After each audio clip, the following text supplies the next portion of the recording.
Hi നമസ്കാരം മക്കളെ. ഇന്ന് ഞാൻ വന്നിരിക്കുന്നത് ഒരു അടിപൊളി റവ ലഡുവിൻ്റെ റെസിപ്പി ആയിട്ടാണ് കേട്ടോ. ഇതെനിക്കൊരു നൊസ്റ്റാൾജിക് ഐറ്റമാണ്. ഒരു 6ാം ക്ലാസ് തൊട്ട് തന്നെ ഞാൻ ഈ ഒരു ഐറ്റം വീട്ടിലുണ്ടാക്കുമായിരുന്നു കേട്ടോ. അതുകൊണ്ട് തന്നെ ഇതുണ്ടാക്കാൻ ഞാൻ ഭയങ്കര എക്സ്പേർട്ടാണ്.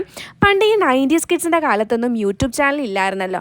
അന്ന് ഇങ്ങനെയുള്ള റെസിപ്പീസിനൊക്കെ നമ്മൾ ആശ്രയിച്ചിരുന്നത് ഒന്നെങ്കിൽ വനിതാ മാഗസിൻ അല്ലെങ്കിൽ കൈരളി ചാനലിൽ വരുന്ന മാജിക് ഓവൻ. പണ്ട് ഞാൻ LP സ്കൂളിൽ പഠിക്കുന്ന കാലത്ത് ഒരു ദിവസം സ്കൂൾ വിട്ട് വന്നപ്പോൾ ഉമ്മ റവ വെച്ച് എന്തോ ഒരു സ്പെഷ്യൽ ഐറ്റം ഉണ്ടാക്കി വെച്ചേക്കുന്നു. കണ്ടാൽ റവ വെച്ച് അവലോസ് പൊടി ഉണ്ടാക്കിയതാണെന്ന് തോന്നും.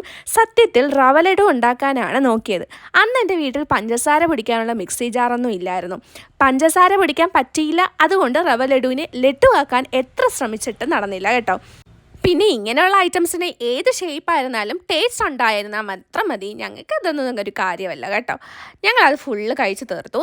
ഇതൊക്കെ കണ്ടാണ് എനിക്കിതൊരു നൊസ്റ്റാൾജിക് ഐറ്റമായി മാറുന്നത്. അതെ, നമ്മൾ വിഷയത്തിൽ നിന്ന് തെന്നി മാറി ഈ കഥയൊക്കെ കേട്ടോണ്ടിരുന്നാൽ മതിയോ? നമുക്ക് റെസിപ്പി അറിയണ്ടേ.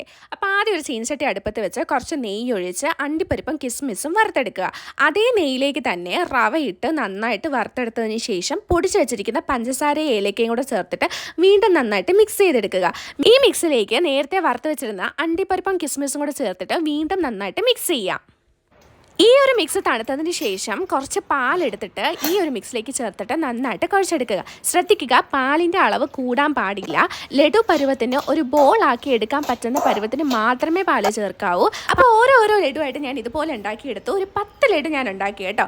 അപ്പോൾ ഈ വീഡിയോ ഇഷ്ടപ്പെടുകയാണെങ്കിൽ നിങ്ങളൊന്ന് വീട്ടിൽ ട്രൈ ചെയ്ത് നോക്കുക, കമൻറ്റ് ചെയ്യുക. അപ്പോൾ ഇന്നത്തെ വീഡിയോ ഇത്രയൊക്കെ ഉള്ളൂ. അടുത്ത വീഡിയോയിൽ കാണുന്നത് വരെ ബൈ.